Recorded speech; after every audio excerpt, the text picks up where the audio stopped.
Nous sommes le vendredi 5 juin 2020. Fidèles téléspectateurs partout où vous nous regardez, soyez les bienvenus. Bonsoir et bienvenue dans cette édition d'information.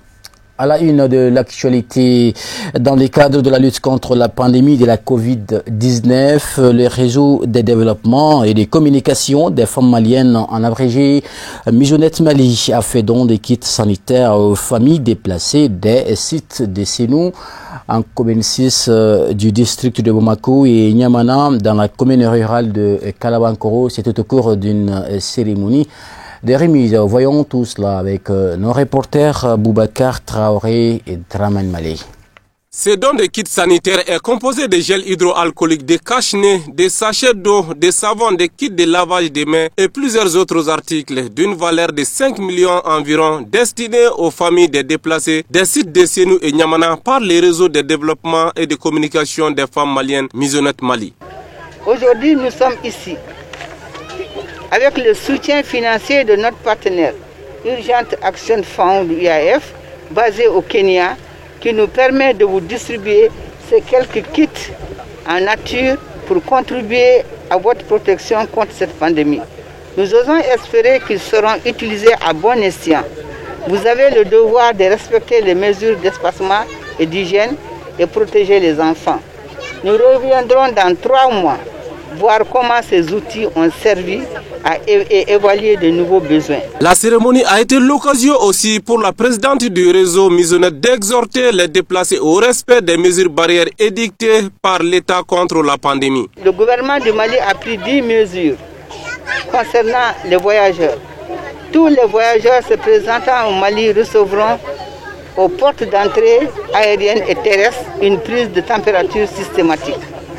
Les voyageurs avec symptômes mineurs qui arrivent avec de la fièvre avec température plus de 37 degrés en provenance de pays fortement touchés par le Covid avec plus de 500 cas seront soumis à un isolement pendant 14 jours.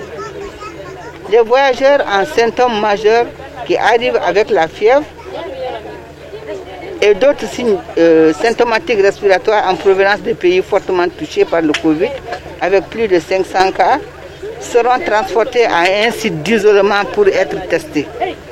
Concernant les mesures individuelles et collectives, réduire au maximum les grands rassemblements non nécessaires, suspendre la participation des cadres maliens dans les grandes réunions au fora dans les pays fortement touchés, suspendre la tenue des regroupements importants au Mali, conférences, colloques, renforcer des mesures d'hygiène individuelles et collective, lavage des mains au savon, utilisation du gel hydroalcoolique devant tous les services publics et les lieux de culte. Éviter de se serrer les mains et de faire des accolades à tout lieu et en toutes circonstances.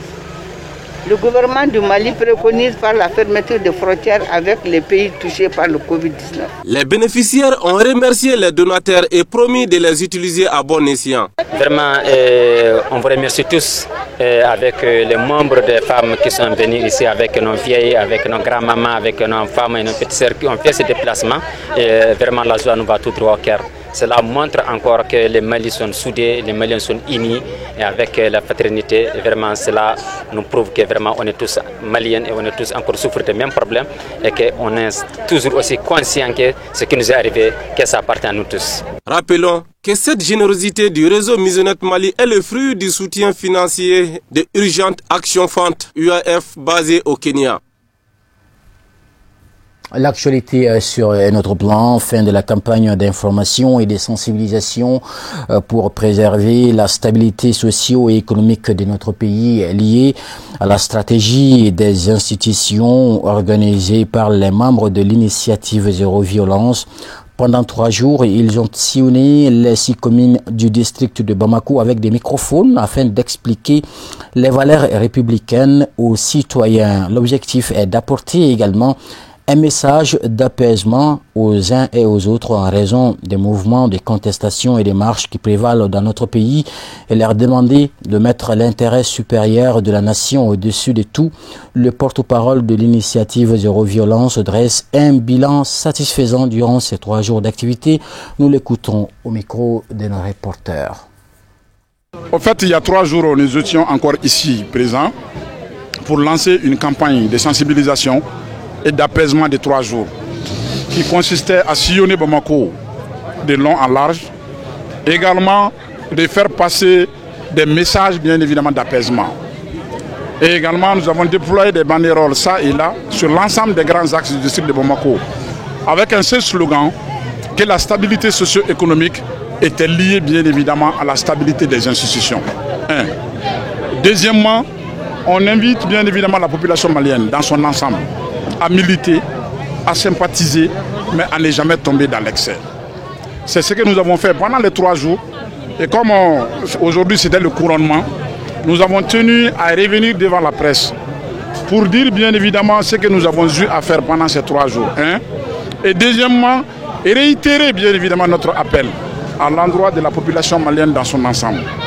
Que les uns et les autres comprennent que ce pays n'est qu'une seule et unique famille. Deuxièmement, que rien ne justifie bien évidemment l'animosité aujourd'hui qui se crée entre nous.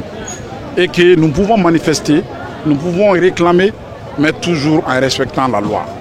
C'est un peu ce que nous avons eu à faire pendant ces 3 jours. Et nous sommes venus devant vous bien évidemment pour encore le faire savoir. Et aussi dire bien évidemment aux gens qui souhaiteraient marcher éventuellement demain que marcher c'est un droit.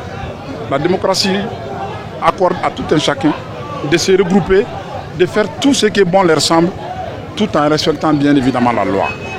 Et cette même loi nous dit qu'en démocratie, qu'on ne peut et ne saurait accéder au pouvoir que par la voie des urnes. Et que toute autre acquisition du pouvoir est considérée bien évidemment comme un coup d'État. Le coup d'État, nous savons tous dans quelles conditions ça peut se faire. Ça ne peut se faire qu'à la suite bien évidemment de la violence. Et nous étant Initiative Zéro Violence, c'était un devoir pour nous de sortir, d'en appeler aussi bien aux organisateurs que leurs sympathisants qu'on peut sortir marcher, mais qu'il y a des limites bien évidemment qu'on ne peut et ne saurait franchir. Dans l'actualité de ce vendredi, le collectif des écoles privées de la commune 2 du district de Bamako, à travers la mairie de la dite commune, a organisé une réunion d'information pour faire part de leurs difficultés aux autorités communales et administratives de notre pays face à la Covid-19. Ces difficultés sont d'ordre matériel, financier et économique selon les organisateurs. En interviewant sur la situation des écoles privées, le maire chargé de l'éducation de la commune 2 estime que le soutien de l'État en cette période sanitaire est nécessaire dans son plan d'urgence pour permettre à ces écoles de faire face aux difficultés salariales des enseignants. Depuis l'arrivée de la maladie à coronavirus sur les sols maliens qui a entraîné l'arrêt des cours, les écoles privées sont confrontées à un manque à gagner pour payer leurs enseignants. Je vous propose les propos du maire chargé de l'éducation au micro de nos reporters. La mairie a jugé nécessaire de faire appel à toutes les écoles privées de la commune pour échanger avec eux, sachant bien qu'ils sont dans une situation très très critique par rapport à la pandémie et par rapport à la vie actuelle du pays. Et quand vous parlez de l'éducation, ce n'est pas que les écoles publiques, il y a les écoles privées. Et surtout, à Bamako ici, les écoles privées, je pense, occupent une très grande place dans l'éducation plus que les écoles publiques. Et là, ce facteur a fait que la mairie, qui représente la collectivité, soucieux du problème, a jugé nécessaire d'appeler tous les promoteurs d'écoles de la commune 2 pour échanger avec eux sur le problème de Covid-19 qui a affecté l'éducation du haut en bas. Si je dis du haut en bas, les privés sont dans des structures locatives. Et certes, il y en a qui sont dans leurs propres locaux, mais les 80% sont dans les structures locatives. Et du coup, avec l'interruption des cours, sachant bien que les écoles privées, leurs ressources, ce sont les paiements que les élèves donnent chaque mois et chaque année. Ce qui fait le cumul et toutes les dépenses des écoles privées sont accumulées dans ces avoirs-là. Et donc, avec l'arrêt des cours, systématiquement, il y a l'arrêt des paiements. Depuis le mois de mars, quand le problème a éclaté, automatiquement, les enseignants des écoles privées sont allés directement en chômage. Et quand chômage, ça veut dire qu'il n'y a pas de salaire. Et c'est ce problème-là qui a beaucoup étiqué la mairie. Et la mairie, à travers le maire chargé d'éducation, a pris l'initiative pour tenir ces rencontres-là. Et je pense bien que nous sommes conscients qu'on ne peut pas faire face à ce problème, parce que le problème, à mon avis, est traité à un autre niveau plus supérieur. Mais rassembler les acteurs de l'école, surtout les privés, faire connaître à l'opinion publique le problème qu'ils ont, parce que leur problème, ce sont des problèmes de la mairie, en réalité, parce que c'est la collectivité. L'année prochaine, si le problème n'est pas résolu à 80%, beaucoup d'écoles privées vont fermer leurs portes. Suite à quoi? Le non-paiement des enseignants, le non-paiement des locations. Et ce problème-là, les enfants seront dans la rue. Et on a des soucis au niveau de l'école publique. Et si les écoles privées aussi s'en ajoutent, je pense que ça serait très très difficile pour nous, autorités politiques, de gérer cette situation. Ce que nous demandons à l'État, nous savons pertinemment que l'État est en train de faire quelque chose. Mais nous voulons qu'il y ait une célérité dans les actions qui vont poser. Que les choses aillent plus vite par rapport à la reprise. Par exemple, je vous donne l'exemple du 2 juin. Il y a eu la rentrée, mais c'était timide. C'était timide. Au niveau public, au niveau privé. Et au niveau public, c'est un peu bien parce que ce sont les salariés de l'État qui sont les enseignants. Mais au niveau de l'école privée, ils vont tendre la main aux promoteurs. Où sont nos salaires? Comment est-ce qu'on fait? Ce sont les mesures d'accompagnement qu'on demande à l'État. Et vraiment, peut-être, s'il y a des bienfaiseurs aussi, les personnes de bonne volonté qui peuvent aider l'État à travers ces actions-là aussi, c'est la bienvenue. Mais en réalité, notre souhait, notre demande aujourd'hui, c'est que l'État fasse vite, très vite pour les écoles privées. Et puis, cette actualité politique face à la situation chaotique du pays, la coordination des mouvements, associations et sympathisants de l'imam Mahmoud Dicko avec d'autres regroupements comme le Front pour la sauvegarde de la démocratie, FSD, Espoir, Malikoura et plusieurs dizaines d'associations et de partis politiques ont pris d'assaut le monument de l'indépendance ce vendredi 5 juin 2020. Objectif, demander la démission du président de la République et l'ensemble des institutions de la République. Vous aurez l'élément complet dans nos prochains journaux avec nos reporters Amadou Kamara et Ibrahim Koulibaly en version française et en langue nationale. À présent, l'actualité hors du Mali, 3 des 4 auteurs de l'étude publiée le 22 mai dernier dans la revue scientifique britannique The Lancet sur l'utilisation de l'hydroxychloroquine contre la Covid-19 se sont rétractés, invoquant des doutes sur les données utilisées. Moussa Famba nous donne plus de précisions. Nous ne pouvons plus nous porter garant de la véracité des sources des données primaires, écrivent les 3 auteurs au Lancet. Les 3 scientifiques qui ont contribué à l'élaboration de cette étude controversée ont finalement retiré leur signature de l'article le 4 juin, mettant en cause le refus de la société Surgisphere de leur donner accès à la base des données. Publiée le 22 mai dans la célèbre revue médicale britannique, l'étude concluait que l'hydroxychloroquine n'était pas bénéfique aux malades de Covid-19 hospitalisés et pouvait même être néfaste. Sa apparition avait eu un retentissement mondial, poussant notamment l'Organisation mondiale de la santé OMS à suspendre ses essais cliniques sur l'hydroxychloroquine. Mais les critiques n'ont pas tardé de la part des défenseurs de la molécule, comme le chercheur infectiologue français Didier Raoult, qualifiant l'étude de foireuse, comme des scientifiques sceptiques sur l'intérêt de ce médicament. médicaments pour soigner les malades atteints du Covid-19. Mercredi, l'Organisation mondiale de la santé a finalement annoncé la reprise des essais cliniques sur l'hydroxychloroquine. Les principales critiques portaient sur la fiabilité des données de cette étude. 96 000 patients de 671 hôpitaux collectés par Surgisphère, société d'analyse de données de santé dirigée par Sapan Desai, quatrième auteur de l'article. Les auteurs ont alors répondu en annonçant un audit indépendant sur leurs résultats et l'origine des données. Mais 3 d'entre eux, dont le principal Mandip Mera, ont finalement jeté l'éponge. Dans son communiqué, le lancier assurant prendre très au sérieux les questions d'intégrité scientifique estime urgent d'évaluer d'autres collaborations avec Surgisphère.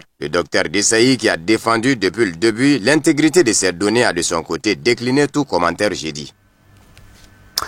La France a démenti vendredi les propos du ministre des Affaires étrangères du Venezuela, Jorge Arias, selon lesquels le chef de l'opposition vénézuélienne, Juan Guaidó, se trouverait dans l'ambassade de France à Caracas. Boubacar Traoré. La France a démenti les déclarations du chef de la diplomatie vénézuélienne, selon qui l'opposant politique Juan Guaidó se trouverait dans son ambassade à Caracas. Comme l'a précisé la porte-parole du ministère français des Affaires étrangères, Paris a confirmé cette information à plusieurs reprises aux autorités du pays. M. Juan Guaidó ne se trouve pas à la résidence de France à Caracas. Nous l'avons confirmé à plusieurs reprises aux autorités vénézuéliennes, a déclaré la porte-parole du ministère français des Affaires étrangères, Agnès van der Mule, interrogée par une radio vénézuélienne. Repris notamment par l'AFP, le ministre des Affaires étrangères du Venezuela a affirmé le 4 juin que le chef de l'opposition vénézuélienne, Juan Guaidó, se trouvait dans l'ambassade de France à Caracas. C'est une honte pour la diplomatie de l'Espagne. C'est une honte pour la diplomatie de la France. Ce qui s'est passé et ils vont en payer les prix très bientôt, a-t-il martelé, interrogé sur la présence de notre opposant, Leopoldo López, dans la résidence de l'ambassadeur de l'Espagne et sur celle présumée du Guaidó à l'intérieur de l'ambassade de France. Le 1er juin, le président Nicolas Maduro avait suggéré que M. Guaidó pouvait s'être caché dans une ambassade. Son opposant avait nié. On te ment, a-t-il écrit sur Twitter, indiquant être avec le peuple. Des tensions diplomatiques sont apparues en mai entre Paris et Caracas. Au sujet du traitement est réservé à l'ambassadeur de France, Romain Nadal. Depuis le 2 mai, des policiers vénézuéliens gardent en permanence la rue où il réside et sa résidence est privée d'eau et d'électricité. L'Espagne et la France font partie de la cinquantaine de pays dans le monde qui reconnaissent M. Guaidó comme président par intérim plutôt que Maduro élu chef selon eux au moyen de graves irrégularités. Et sans transition, nous vous proposons les tours d'horizon de l'actualité sur la scène internationale en plus bref et en images. C'est une compilation de Moussa Fomba.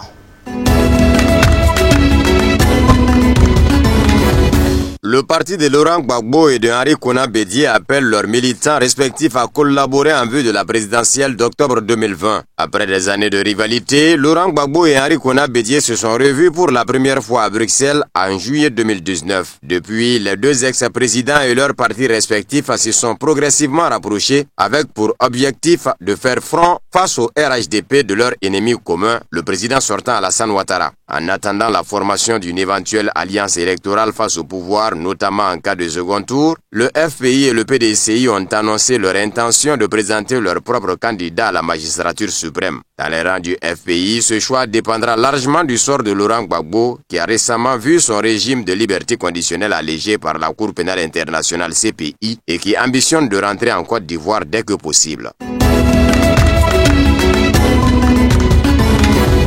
Plus de 70 personnes ont été interpellées après de violentes manifestations dans plusieurs villes du Sénégal pour réclamer la fin du couvre-feu instauré en mars pour endiguer la progression du coronavirus. Dans la ville de Touba, ville sainte de la puissante confrérie des Mourides, à 200 km à l'est de Dakar, le bilan est de 3 véhicules d'intervention de la police et une ambulance brûlée, le centre de traitement des malades du Covid-19 attaqué, la compagnie nationale d'électricité vandalisée. Dans un geste rarissime, le khalife général de la confrérie des Mourides, Serigne Mountaga Mbacké, est intervenu à la télévision au milieu de la nuit de mardi à mercredi pour demander l'arrêt des manifestations à Touba, deuxième agglomération du pays avec plus d'1 million d'habitants. Retournez chez vous, nous allons voir demain la source des problèmes et comment les régler. Je pense qu'on n'a jamais vu ça à Touba, a-t-il dit.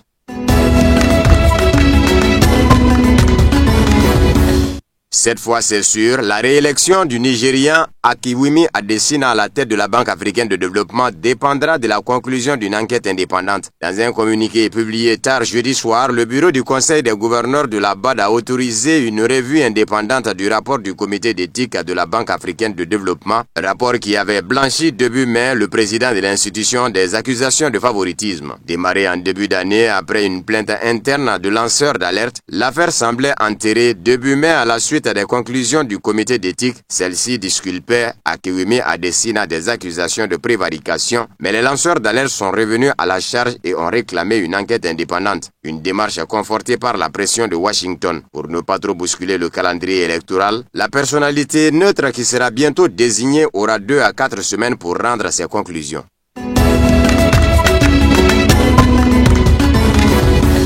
Le procès impliquant Vital Kamerhe, directeur du cabinet de Félix Tshisekedi et 2 autres co-accusés se poursuit à la prison centrale de Makala à Kinshasa. Ce procès concerne la gestion des fonds dédiés au projet de maisons préfabriquées dans le cadre du programme d'urgence de Félix Tshisekedi. Marcelin Bilomba, conseiller principal du chef de l'État pour les affaires économiques, a révélé à la barre que 66 700 000 $ ont été payés à la société Samibo SA pour 1500 maisons préfabriquées. Il a soutenu qu'il avait quitté la coordination du programme de 100 jours à cause d'un manque de transparence et a accusé Vital Kamerhe d'avoir monté ce système. Pour sa part, Pierre Kankoun Diambaye, ancien ministre du budget, a assuré à la barre que les paiements étaient effectués en procédure d'urgence en passant directement par le ministre des Finances sur décision de Félix Tshisekedi.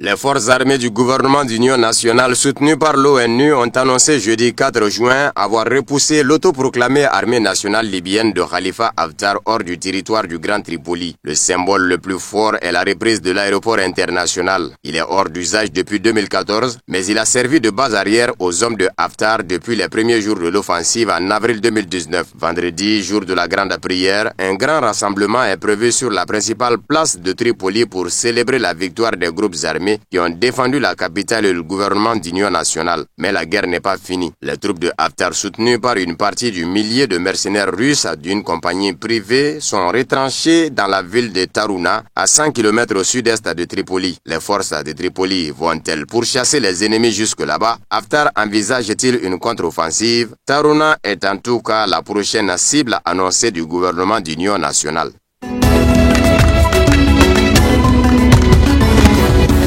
Face à l'intention de la Turquie de partir à la recherche de gaz et de pétrole en Méditerranée, le ministre grec de la Défense a promis le 4 juin dans une interview d'utiliser armes diplomatiques et mesures de dissuasion, évoquant même une participation militaire. Une déclaration qui est intervenue après qu'un journal gouvernemental turc a publié le 30 mai une demande de licence pour l'exploitation et la production d'hydrocarbures près des îles grecques. Le ministre grec des Affaires étrangères a informé le 1er juin que la Turquie tentait de s'approprier les droits souverains de notre pays, qualifiant la requête de provocation car il s'agit du plateau continental grec. Par ailleurs, le Premier ministre grec a soumis le 3 juin une lettre aux dirigeants de l'Union européenne à propos des provocations turques. La Grèce considère qu'une éventuelle escalade avec la Turquie ne conduira pas à une crise gréco-turque, mais à une crise euro-turque.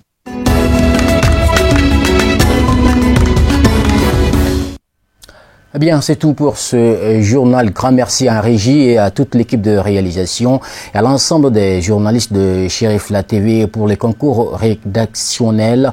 Retenez ceci, bien sûr, je vous demande toujours d'observer les mesures barrières tout en respectant les consignes sanitaires. Très bonne suite de programmes sur Cherifla TV. Je vous donne rendez-vous pour d'autres nouvelles. À très bientôt.